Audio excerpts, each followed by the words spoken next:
सम्राट सरकार, किन महिलाओं को होगा फायदा? इस खबर में आपको सारी जानकारी मिलेगी।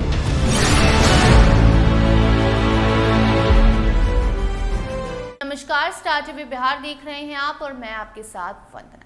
बिहार में महिलाओं को आर्थिक रूप से मजबूत बनाने के लिए और उन्हें रोजगार से जोड़ने के लिए सरकार ने बड़ा फैसला ले लिया है, जिसकी तैयारी शुरू हो गई है। आपको बता दें कि सम्राट सरकार का फोकस खास तौर पर जीविका से जुड़ी महिलाओं की आमदनी बढ़ाने और उन्हें आत्मनिर्भर बनाने पर है। इसी कड़ी में राज्य की हजारों जीविका दीदियों को अपना रोजगार शुरू करने के लिए आर्थिक मदद देने की योजना बनाई गई है।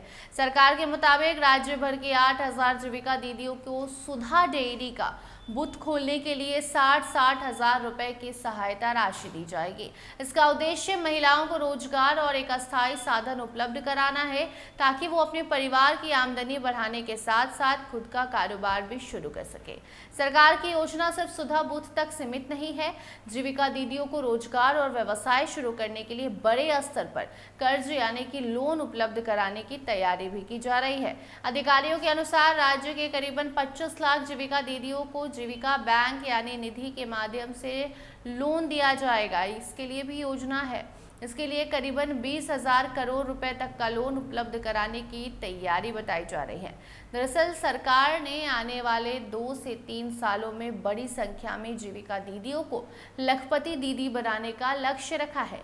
अधिकारियों के अनुसार अब तक राज्य में 50 लाख दीदियों को लखपति दीदी बनाने की दिशा में काम भी किया जा चुका है। अब सरकार चाहती है कि महिलाओं को रोजगार, कारोबार और छोटे बिजनेस से जोड़ा जाए, ताकि उससे उनकी आमदनी बढ़े, महिलाएं आत्मनिर्भर बन सकें। सबसे खास बात है कि जीविका दीदियों को उनकी ज़रूरत और कारोबार के हिसाब से अलग अलग श्रेणियों में लोन उपलब्ध कराया जाएगा। पहली श्रेणी है शॉर्ट टर्म लोन। इसके तहत 15,000 रुपये तक की राशि दी जा सकती है और इसे 12 महीने के भीतर चुकाने की अवधि निर्धारित की गई है। दूसरी श्रेणी माइक्रो लोन की है। इसमें 15,000 से 75,000 रुपये तक का कर्ज मिलेगा। इस लोन को चुकाने के लिए 24 महीने तक का समय दिया जाएगा।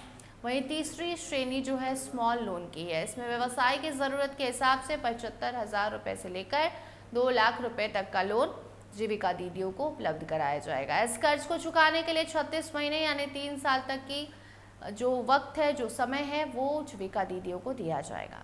लोन से जुड़ी एक और राहत की बात सामने आई है। ऐसा बताया गया है कि जीविका समूह से जुड़ी महिलाओं को लोन लेने के बाद अगर किसी वजह से समय पर ईएमआई का भुगतान नहीं हो पाता है तो उन पर डिफॉल्टर चार्ज नहीं लगाया जाएगा।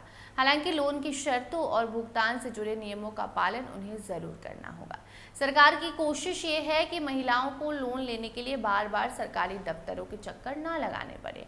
इसके लिए मोबाइल ऐप के माध्यम से ऑनलाइन आवेदन की सुविधा उपलब्ध कराने की तैयारी भी है। अधिकारियों के मुताबिक आवेदन प्रक्रिया पूरी होने के बाद करीबन 1 सप्ताह के भीतर पात्र जीविका दीदी के बैंक अकाउंट में लोन की राशि पहुंचाने का लक्ष्य रखा गया है। यानी सरकार की ये पूरी योजना महिलाओं को सिर्फ आर्थिक सहायता देने तक सीमित नहीं है, बल्कि उन्हें रोजगार और छोटे कारोबार से जोड़ना, आत्मनिर्भर बनाने पर भी जोर देती है। अब देखना होगा कि सुधा बूथ के लिए 60,000 रुपये की सहायता और अलग अलग श्रेणियों में मिलने वाले लोन के लिए का लाभ कितनी तेजी से महिलाओं तक पहुंचता है। अगर योजना प्रभावी तरीके से लागू होती है तो बिहार की बड़ी संख्या में जीविका दीदियों के लिए अपना बिजनेस शुरू करना आसान हो जाएगा। आमदनी बढ़ाने का रास्ता मिलेगा और महिलाएं आत्मनिर्भर होंगी तो वो सिर्फ अकेले नहीं, बाकी और महिलाओं को भी रोजगार देने का काम करेंगी। और इसी लिए सरकार ने ये घोषणा की है। इस पर जीविका दीदी की खुशी का ठिकाना नहीं है। बाकी इससे जुड़ी कोई नई जानकारी सामने आएगी तो उसे आप तक जरूर पहुंचाएंगे। देखते रहिए स्टार टीवी बिहार। धन्यवाद।